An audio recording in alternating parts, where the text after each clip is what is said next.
(46강) 도시구획을 시작해 볼게요. 요거는 정말 간단하거든요. 그 간단하게 정리하고 좀 추가로 말씀드리고 싶은 거 한번 제가 좀 정리해서 말씀드려 볼게요. 우선 이거는 그림 하나만 예시를 들어서 좀 이해하시면 한 번에 이해가 될 거예요.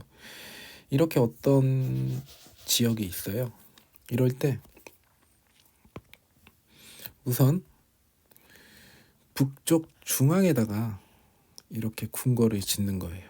궁궐 짓고 여기를 중심으로 이제 도로를 만들겠죠.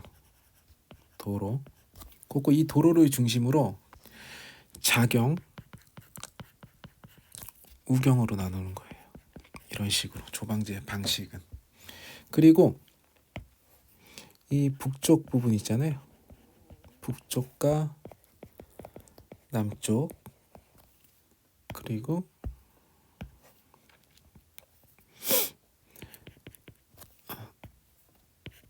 서쪽, 동쪽 이렇게 구분되어 있잖아요. 북쪽과 남쪽을 뭐라 그러냐면 북쪽과 남쪽을 조라 그러고요.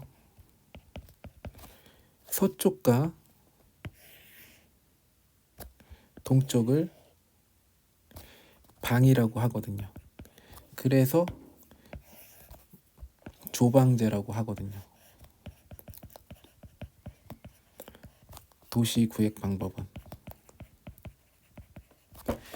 그러면 이제 정리됐으니까 한번 이 그림을 보자고요.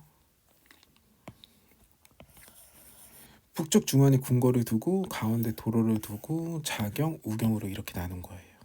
그리고 북쪽과 남쪽을 조라 그랬어요. 그리고 서쪽과 동쪽을 방이라고 해서 조방제, 그리고 도시구획 방법이라고. 그럼 좀 체크 좀 할 것 좀 체크 좀 할게요. 북쪽 중앙에 궁궐을 뒀다. 그림 그냥 연상하시면 되죠. 중앙에 주작대로를 경계로 자경, 우경으로 나눈다. 그리고 남북을 조라고 하고 동서를 방으로 해서 조방제, 그리고 방리제라고도 해요. 그리고 고대의 도시구획 방법이라는 거. 그러면 문제를 만들어 보면 어떤 식으로 문제가 나올 수도 있냐면 여기 있는 거를 그대로 내는 거예요. 뭐 남북을 조, 동서를 방으로 둔 고대 이러면 너무 쉽겠다 문제. 죄송해요. 북쪽 중앙에 궁궐을 두고 중앙에 주작도로를 경계로 자경, 우경으로 나누는 고대의 도시 구획 방법은 무엇이냐 해가지고 조방제 고르는 간단한 문제가 나올 수도 있겠죠. 1번은. 그리고 2번 유형은 어떤 식으로 나올 거냐면 이 조방제에 대한 설명들이 있죠.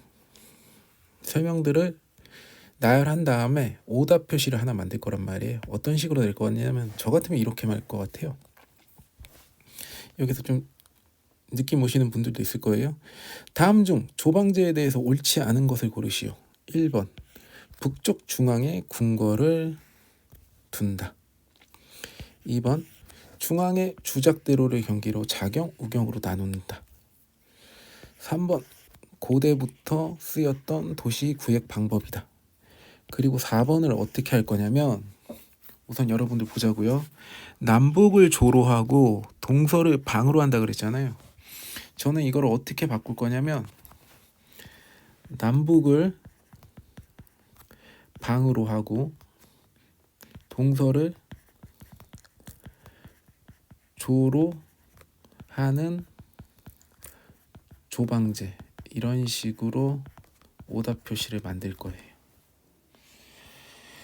요거는 전체적으로 보면 1단계에서 2단계 수준인 것 같아요. 1단계랑 1.5단계 정도 같아요. 느낌으로는 그냥 1단계라고 하죠.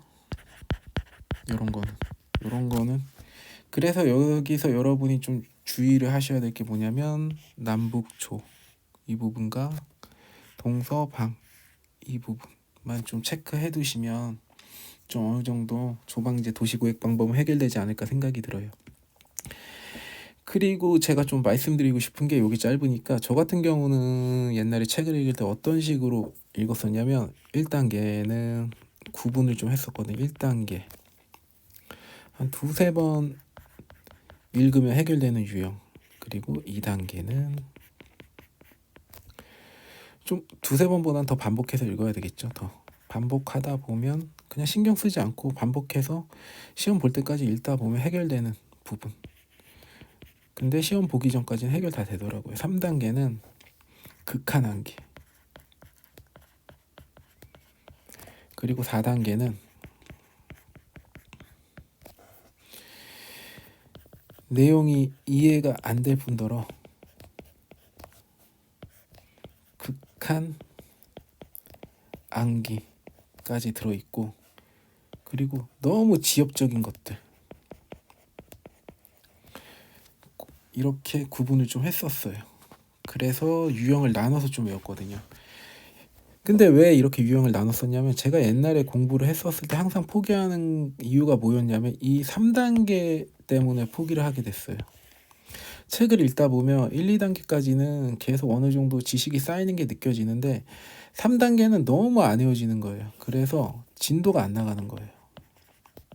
그래서 저는 어떻게 생각을 했냐면 이렇게 각각의 기본서 내용을 1, 2, 3, 4단계로 나눈 다음에 3단계는 따로 정리했어요.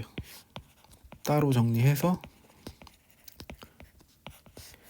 친구 이름을 가지고 오든 상황을 가지고 오든 무조건 암기했어요. 미친 듯이 암기했어요. 그러니까 책을 읽는 속도가 훨씬 붙더라고요. 우리의 책 읽는 속도를 느리게 하는 이유는 이 3단계 부분이 우리의 책을 읽는 속도를 느리게 하는 거거든요. 그리고 4단계 부분에 지적학을 공부할 때 시간이 너무 걸리게 하는 거예요. 요 내용 때문에 두꺼운 책 보고 너무 지엽적인 공부를 해가지고 시간이 너무 오래 걸리거든요. 그래서 보통 4단계 같은 경우도 문제 나와요. 근데 그래봤자 한두 문제예요.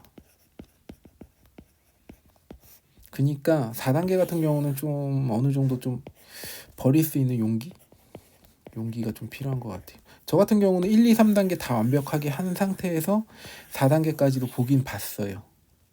근데 4단계를 어떻게 해결했냐면 그 4단계 같은 경우는 어떻게 해결을 했냐면 뭐 특별히 외우려고 하지는 않았고요. 저는 뭐 주말마다 제가 생각하기엔 가장 좋은 책이라고 생각하는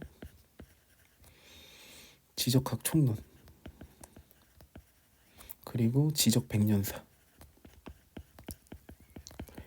요거를 주말마다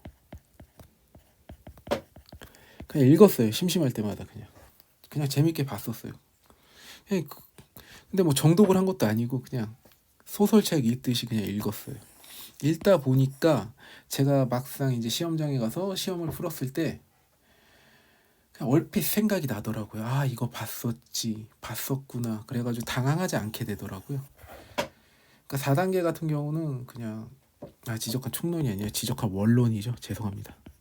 두꺼운 책. 이 책이 저는 제일 잘 만들었다고 생각을 해요.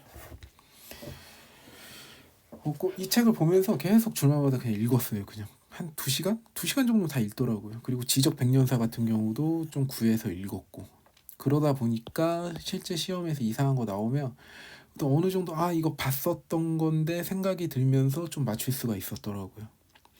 그래서 너무 이 4단계에 목숨 거시지 마시고 4단계를 굳이 공부하고 싶으시면 1, 2, 3단계를 완벽하게 공부하신 다음에 4단계를 좀 그냥 쉬는 날에 그냥 소설책 읽는다는 편안한 마음으로 계속해서 읽다 보시면 어느 정도 좀 해결이 되는 것 같아요. 그러면 46강 도시구획 여기까지 하고요. 47강에서 뵙도록 하겠습니다.